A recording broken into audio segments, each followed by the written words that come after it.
नमस्कार, Sridevi classes YouTube channel पर एक बार फिर आपका स्वागत है। हमारी प्लेलिस्ट बेसिक इलेक्ट्रिकल इंजीनियरिंग और क्लास 12th फिजिक्स में आज जानते हैं अल्टरनेटिंग करंट और वोल्टेजेस के बीच में फेज डिफरेंस क्या है और एक फेज डिफरेंस के साथ वोल्टेज और करंट का बिहेवियर किस तरह से अपने इंस्टेंटेनियस मैग्नीट्यूड्स को बदलता है। आज की वीडियो शुरू करें उससे पहले ये बताना जरूरी रहेगा कि हमारे सारे लर्निंग वीडियोज के नोट्स एक पीपीटी के रूप में वीडियो डिस्क्रिप्शन में लिंक के रूप में दिए हुए हैं, जिनकी मदद से आप अपनी स्टडीज को और ज्यादा इंप्रूव कर सकते हैं। तो शुरू करते हैं आज का हमारा video lesson, what is phase difference in alternating quantities. एक ऐसी वोल्टेज या करंट के इंस्टेंटेनियस मैग्नीट्यूड का वेरिएशन जो टाइम के साथ अपनी मैग्नीट्यूड को भी बदल रहा है और एक निर्धारित समय के बाद अपनी पोलैरिटी या डायरेक्शंस को भी चेंज कर रहा है और बार बार स्वयं को रिपीट करता है। इस तरह के इंस्टेंटेनियस करंट या वोल्टेज को हम साइनोसॉइडल अल्टरनेटिंग करंट कह सकते हैं। सभी इलेक्ट्रिकल एप्लीकेशंस पे, चाहे इलेक्ट्रिसिटी का जनरेशन, ट्रांसमिशन, डिस्ट्रीब्यूशन या फाइनल यूटिलाइजेशन हो, साइनोसॉइडल अल्टरनेटिंग करंट के रूप में करंट और वोल्टेजेस का यूज सबसे बेहतरीन है। और जो सबसे सिंपलेस्ट अल्टरनेटिंग करंट का ये जो साइनोसॉइडल वेरिएशन है, जिसे यहाँ हमने एक ग्राफिकल शेप में यहाँ शो किया गया है, उसे एक बहुत सिंपल से टेक्नोमेट्रिक रिलेशन से मैथमेटिकली समझ सकते हैं। यहाँ ये स्मॉल v और स्मॉल i वो इंस्टेंटेनियस वोल्टेज और करंट के मैग्नीट्यूड्स हैं जो टाइम के साथ वेरिएशन कर रहे हैं। यहाँ ये जो टाइम का वेरिएशन ओमेगा से मल्टीप्लाई होकर एक एंगल मेजरमेंट बन जाता है, जिसे हिंदी में कोणांक और अंग्रेजी में आर्ग्यूमेंट कहते हैं। और जब समय बदलता है तो ये आर्ग्यूमेंट बदलने से इसका ये जो टेक्नोमेट्रिक साइनोसॉइडल फॉर्मेट है, जया रूप है, वो बदलता है और इसे एक नियतांक Vm या Im ये विभव के लिए अधिकतम पीक, शिखर, मान या आयाम कहलाया जा सकता है, जो पॉजिटिव डायरेक्शन और सिमेट्री होने से नेगेटिव डायरेक्शन में सेम मैग्नीट्यूड का है। तो जब हम पीक मैग्नीट्यूड से या आयाम से इस साइन फंक्शन को मल्टीप्लाई करते हैं तो समय बदलने के साथ इंस्टेंटेनियस मैग्नीट्यूड का ये वेरिएशन यहाँ जैसा दिख रहा है वैसा इस मैथमेटिकल इक्वेशन से रिप्रेजेंट होगा। एक साइनोसॉइडल वेरिएशन में करंट की एक डायरेक्शन या वोल्टेज की एक पोलैरिटी रहती है और एक निर्धारित समय के बाद, जैसा हमने ग्रीन हाईलाइट में दिखाया था, धारा एक दिशा की बजाय यहाँ पीली हाईलाइट के अनुसार अपनी दिशा बदल लेती है या वोल्टेज की पोलैरिटी चेंज हो जाती है और ये बदलाव निर्धारित समय के बाद स्वयं को दोहराते हैं। एक पॉजिटिव मैग्नीट्यूड का वेरिएशन और नेगेटिव मैग्नीट्यूड्स के वेरिएशन के समूह को, सेट को हम साइकिल कहते हैं और साइकिल के समय अंतराल को आवर्तकाल कहते हैं, जैसे कैपिटल T से डिनोट करते हैं। और एक सेकंड में जो ऐसी दोहराई जाने वाली साइकिलों की संख्या है उसे हम फ्रीक्वेंसी f कहते हैं। एक साइकिल का समय t है और f साइकिलों का समय ft एक सेकंड है, तो हम पाते हैं कि टाइम पीरियड और फ्रीक्वेंसी एक दूसरे के इनवर्स हो गए हैं। हम लोग एक साइनोसॉइडल वेरिएशन की पूरी साइकिल को, जिसका टाइम t है, उसे जब हम ओमेगा से मल्टीप्लाई करते हैं तो ये जो टोटल आर्ग्यूमेंट बनता है पूरी साइकिल का, उसे एक पूरे साइकिल के एंगुलर मेजरमेंट के बराबर 2 पाई रेडियन बना देते हैं। तो अगर हम स्मॉल t की जगह कैपिटल T रखें तो एक पूरी साइकिल के बाद एंगल या आर्ग्यूमेंट 2 पाई रेडियन बना। हम यहाँ ओमेगा को 2 पाई बाई t लिख सकते हैं और t और f इनवर्स हैं, तो हम 1 बाई t की जगह अगर f लिखते हैं तो ओमेगा का रिलेशन एंगल और फ्रीक्वेंसी से आता है। इसलिए हम यहाँ इलेक्ट्रिकल स्टडीज में ओमेगा को एंगुलर फ्रीक्वेंसी कहते हैं और इसे रेडियन पर सेकंड यूनिट में मेजर करते हैं। एक खूबसूरत बात है, टाइम पीरियड, फ्रीक्वेंसी या एंगुलर फ्रीक्वेंसी में से हमें कोई भी एक मालूम होगी तो हम बाकी कैलकुलेशंस कर सकते हैं। जैसे हिंदुस्तान में पावर सप्लाई की फ्रीक्वेंसी 50 हर्ट्ज है, तो टाइम पीरियड 1/50 सेकेंड्स हो जाएगा और ओमेगा एंगुलर फ्रीक्वेंसी 2 पाई f के हिसाब से f 50 रखें तो 100 पाई रेडियन पर सेकंड हो जाएगी। हमने जाना है कि एक पूरे साइक्लिक वेरिएशन में जो अलग अलग मैग्नीट्यूड्स हैं उनकी एक यूनिक एकांक की अलग पोजीशन है। जैसे ये मैग्नीट्यूड एक क्वार्टर साइकिल में 0 से t/4 के बीच में लगातार इंक्रीज होता है और t/4 पे पीक मैग्नीट्यूड पा लेता है। उसके बाद अगले क्वार्टर में आधी साइकिल के ड्यूरेशन t/2 तक ये घटता हुआ न केवल अपना पॉजिटिव हाफ साइकिल पूरा करता है बल्कि उसी घटने को जारी रखते हुए उल्टी डायरेक्शन में नेगेटिव पीक पाके 0 बनाता है। तो आप देखेंगे कि यहाँ हर मैग्नीट्यूड अलग अलग यूनिक कंडीशंस रख रहा है। यहाँ हम देखेंगे कि A और E दोनों पे मैग्नीट्यूड अधिकतम शिखर पॉजिटिव मान का आधा है, लेकिन A पे ये वैल्यू समय के साथ इंक्रीज होने वाली कंडीशंस में है, वहीं E पे समय अगर बढ़ता है तो ये वैल्यू घटने के क्रम में चलती है। तो आप देखेंगे कि सारी वैल्यूज हैं वो एक यूनिक अलग हिसाब किताब रखती हैं और इस पूरे सेटअप को अलग अलग पोजीशंस के इंस्टेंटेनियस मैग्नीट्यूड को रिप्रेजेंट करने के लिए एक टर्म का इस्तेमाल होता है, उसे हम अंग्रेजी में फेज और हिंदी में कला कहते हैं। और इस कला को हम समय के रूप में पढ़ सकते हैं और एंगल के रूप में भी पढ़ सकते हैं, और एंगल को रेडियन और डिग्री दोनों इकाइयों में पढ़ा जा सकता है। और हम लोग जानेंगे कि पुराने अनुभव और कन्वीनियंस के हिसाब से कला को डिग्री सिस्टम में पढ़ना ज्यादा आसान है। पूरी साइकिल के टाइम पीरियड को टी या पूरे साइकिल के एंगल को रेडियन में 2 पाई या डिग्री में 360 डिग्री ले लें तो इसके अलग अलग अंशों के रूप में ताक्षणिक मान को समझा जा सकता है। सी पे पॉजिटिव पीक आता है, इस कंडीशन को हम टी का 1/4 टाइम ड्यूरेशन कह सकते हैं, इसे 2 पाई का 1/4 π/2 रेडियन पोजीशन कह सकते हैं, या सबसे कन्वीनियंट 90 डिग्री का फेज कह सकते हैं। इसी तरह से ये बढ़ते हुए पॉजिटिव पीक का आधा 30 डिग्री का फेज हो सकता है। ये √3/2 वैल्यू जो अधिकतम की आ रही है इंक्रीजिंग ऑर्डर में, उसे 60 डिग्री का फेज कह सकते हैं। और एक बड़ी खूबसूरत बात है कि हमारी जो साइनोसोडल वेरिएशन है उसका पॉजिटिव हाफ और नेगेटिव हाफ सिमेट्रिकल है। जैसे यहाँ 0 से 90 प्लस की साइड में सी पे पॉजिटिव पीक आ रहा है, 360 को अगर एक बार फिर हम 0 करके उल्टी डायरेक्शन के एंगल को अगर नेगेटिव फेज एंगल बोले तो ये जो 270 है उसे -90 डिग्री अगर पढ़ा जाए तो ई की पोजीशन और सी की पोजीशन पे मैग्नीट्यूड सेम है और दोनों 90 डिग्री प्लस और -90 डिग्री पे। आप देखेंगे कि +90 पे मैग्नीट्यूड पॉजिटिव है तो -90 पे मैग्नीट्यूड नेगेटिव है। इसी तरह से 30 पे अगर ये पॉजिटिव पीक का आधा है तो -30 पे ये नेगेटिव पीक का आधा है। तो अगर किसी को पॉजिटिव साइकिल के बारे में जानकारियां हैं तो वो नेगेटिव साइकिल पार्ट के लिए भी उन जानकारियों से एनालिसिस कर सकता है। एक हाफ साइकिल में भी 90 डिग्री के 30 कम वाली पोजीशन पे यानी 60 डिग्री पे और 30 ज्यादा वाली पोजीशन पे यानी डी पे 120 डिग्री एंगल पे आप पाएंगे कि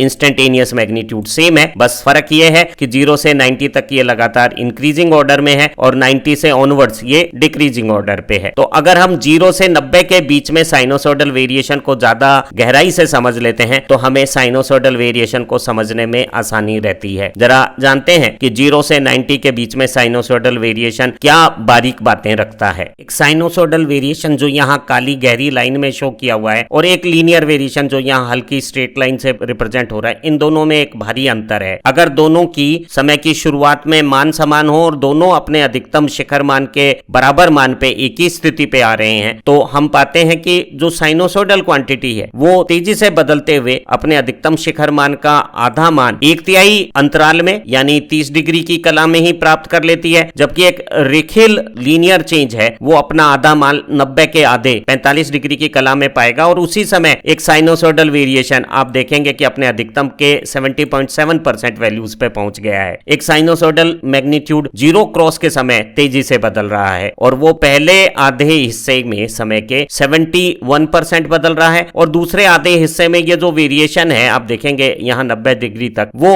29% के आसपास है। वहीं ये शिखर मान के पास अपना बदलाव बहुत धीमे कर देता है और आप देखेंगे कि आखिरी तीसरे हिस्से में ये 87% से 100% सिर्फ 13% के आसपास अपने मैग्नीट्यूड्स को बदल रहा है। तो एक साइनोसोडल वेरिएशन 0 क्रॉस के समय तेजी से बदलता है और शिखर मान के समय उसके बदलाव थोड़े धीमे हो जाते हैं। वो एक सामान्य स्ट्रेट लीनियर चेंज से डिफरेंट प्रकार का है। अगर एक साइनोसोडल करंट या वोल्टेज t0 समय की शुरुआत पे 0 इंस्टेंटेनियस मैग्नीट्यूड रखा है तो उसका जो साइनोसोडल वेरिएशन है वो इंस्टेंटेनियस मैग्नीट्यूड को एक बहुत सिंपल Vm sin अल्फा या Vm sin omega t format से रिप्रेजेंट कर सकता है। लेकिन जरूरी नहीं है कि हमारा जो साइनोसोडल वेरिएशन है वो t=0 पे अपने इनिशियल टाइम इंस्टेंट पे 0 इंस्टेंटेनियस मैग्नीट्यूड से शुरुआत करे। वो 0 की बजाय किसी भी दूसरी कला स्थिति से अगर शुरुआत करता है तो हम एक साइनोसोडल क्वांटिटी को जनरल व्यापक समीकरण से रिप्रेजेंट करते हैं। जैसे ये करंट या वोल्टेज अपने अधिकतम शिखर मान का 50% वैल्यू से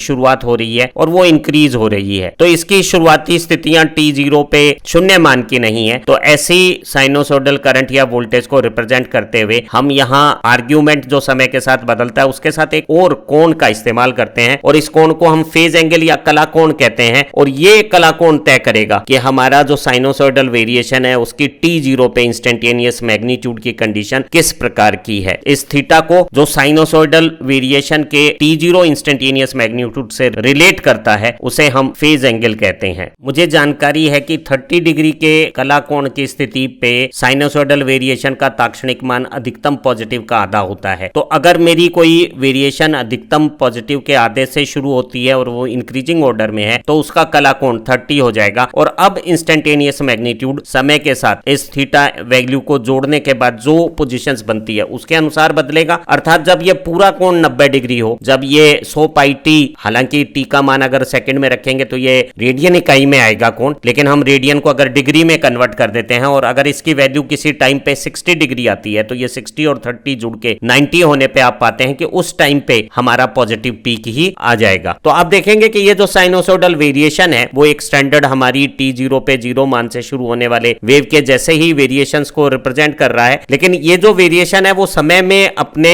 जो स्थितियां हैं वो एक स्टैंडर्ड वेव से कुछ पहले पा रहा है। हम कहते हैं कि ये एक ऐसी कोई वेव है जो स्टैंडर्ड साइन वेव से 30 डिग्री आगे की कलाओं के साथ बदलती हैं, यानी स्टैंडर्ड वेव और इस वेव में 30 डिग्री का कलांतर है। जरा हम कलांतर को और गहराई से समझते हैं, एक दूसरी वेव के बारे में जानकारी करते हैं। अगर कोई साइन वेव अपने पॉजिटिव पीक मैग्नीट्यूड के साथ शुरुआत कर रही है और अब ये मैग्नीट्यूड पीक पाने के बाद 0 होकर नेगेटिव पीक की तरफ समय के साथ बदल रहा है, तो आप पाएंगे कि हमारा जो पॉजिटिव पीक है वो 90 डिग्री की फेज कंडीशंस थी। तो यहां अगर हम फेज एंगल की जगह 90 रख देते हैं और ये हमारा जनरल एक्सप्रेशन हो जाता है साइनोसॉइडल वोल्टेज के वेरिएशन का, तो आप पाएंगे कि t0 पे ही इसका ये जो पूरा आर्ग्यूमेंट 0 और फेज एंगल 90 के साथ ये मैग्नीट्यूड 90 होने से साइन 91 होता है, तो इंस्टेंटेनियस मैग्नीट्यूड 100 into 1 पूरा पीक मैग्नीट्यूड हो गया है। तो आप देखेंगे कि ये जो वेरिएशन है वो एक स्टैंडर्ड साइन वेव से कला में 90 डिग्री आगे रहते हुए अपने बदलाव को कर रहा है। एक स्टैंडर्ड साइन वेव 180 आधी साइकिल के बाद 0 क्रॉस करती थी। ये जो हमारा 90 डिग्री फेज वाला साइनोसॉइडल वेरिएशन है वो क्वार्टर साइकिल के बाद ही, यानी 180 की बजाय सिर्फ 90 डिग्री के अंतराल के बाद ही 90 डिग्री पहले समय में अपने उस कंडीशंस को पा रहा है जो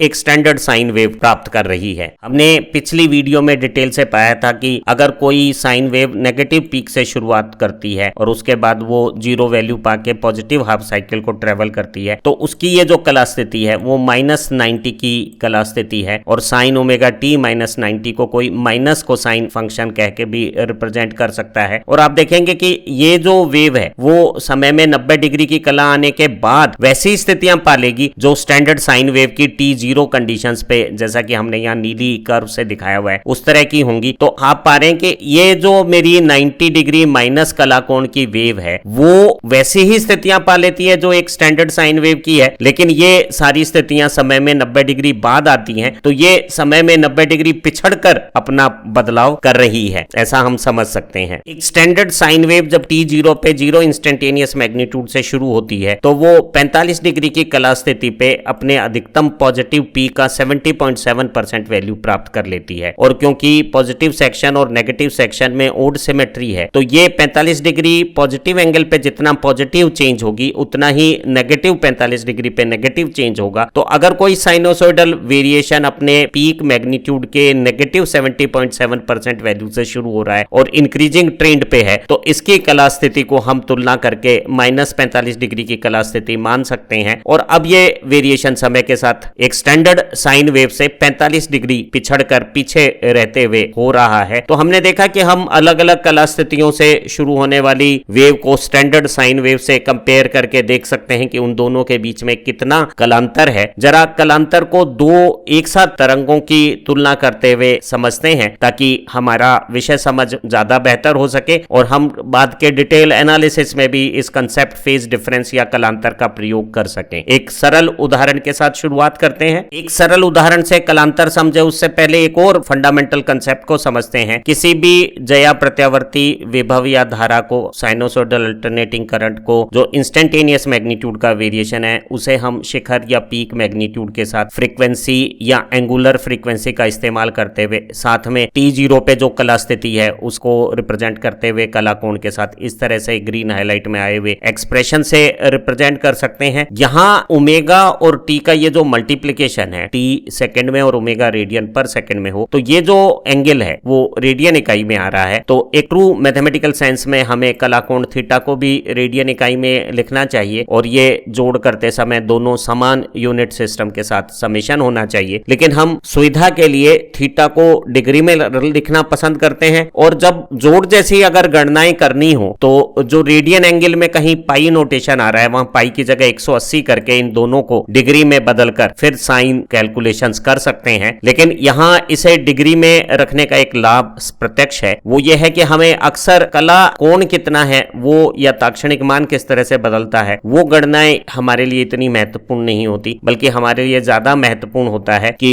दो साइनोसोडल वेरिएशंस की कलाओं में अंतर कितना है, कलांतर कितना है। तो जब हम कलांतर की गणनाएं करते हैं तो जिन तरंगों का हम आपस में तुलना करते हैं वो समान आवृत्ति की होती हैं या उनकी कोणीय आवृत्तियां भी समान होती हैं, तो समय के साथ ये जो कोणांक ओमेगा टी पार्ट है वो दोनों में समान होता है। तो अंतर करते समय ये ओमेगा टी घटाते समय कट जाता है, तो हमें जो अंतर आता है कलांतर कोण का या फेज एंगल का वो अगर थीटा डिग्री में है तो सीधा डिग्री में प्राप्त हो जाएगा। और डिग्री में कैलकुलेशंस को आगे मैथमेटिकल एनालिसिस में इस्तेमाल करना हमें अधिक सुविधाजनक रहेगा। इसलिए जब हम सामान्य तौर पे इस तरह के जनरल एक्सप्रेशंस को लिखते हैं तो यहाँ एक स्टैंडर्ड मैथमेटिकल प्रैक्टिस की बजाय कुछ अलग तरीके से काम करते हैं। ओमेगा टी रेडियन में है लेकिन थीटा को डिग्री में लिखना पसंद करते हैं, कला कोण को डिग्री में बताना पसंद करते हैं। अगर हम दो अलग अलग इलेक्ट्रिकल क्वांटिटीज, वो दोनों वोल्टेज हो सकती हैं, दोनों करंट हो सकती हैं, कोई एक वोल्टेज और दूसरी करंट हो सकती हैं, उनमें जब फेज डिफरेंस कलांतर की गणनाएं कर रहे होते हैं तो ये बहुत ज्यादा जरूरी है कि दोनों तुलना की जाने वाली वेव्स की फ्रीक्वेंसी या टाइम पीरियड सेम हो, अर्थात दोनों समान समय में अपनी साइकिल्स को पूरा करें ताकि उनमें जो कलांतर है वो नियत बना रहे। अगर दो अलग अलग फ्रीक्वेंसीज की वेव्स का अगर हम कंपैरिजन करेंगे तो हम पाएंगे कि उनकी कलाओं में समय के साथ लगातार अंतर आता रहेगा। कभी वो अगर समान कला में है तो कुछ समय बाद विपरीत कलाओं में भी आ सकती हैं। तो ऐसी स्थितियों में कलांतर की गणना कोई अर्थ नहीं रखेंगी। तो कलांतर केवल उन्हीं तरंगों के बीच में ज्ञात करना है जिनकी आवृत्तियां परस्पर समान हो। हमारे सर्किट्स में अलग अलग तरह के पैसिव कंपोनेंट्स हो सकते हैं। अगर एक इलेक्ट्रिक सर्किट में सिर्फ प्योर रेजिस्टिव एलिमेंट्स हैं तो ऐसे सर्किट में अगर हम एक साइनोसोडल अल्टरनेटिंग वोल्टेज का एक्साइटेशन देते हैं तो जो सेम फ्रीक्वेंसी की करंट आती है उन दोनों के फेज सेम होते हैं। अर्थात अगर मैं वोल्टेज को स्टैंडर्ड ऐसी वेव मान लूं जिसका t0 पे इंस्टेंटेनियस मैग्नीट्यूड 0 है तो मैं पाऊंगा कि करंट भी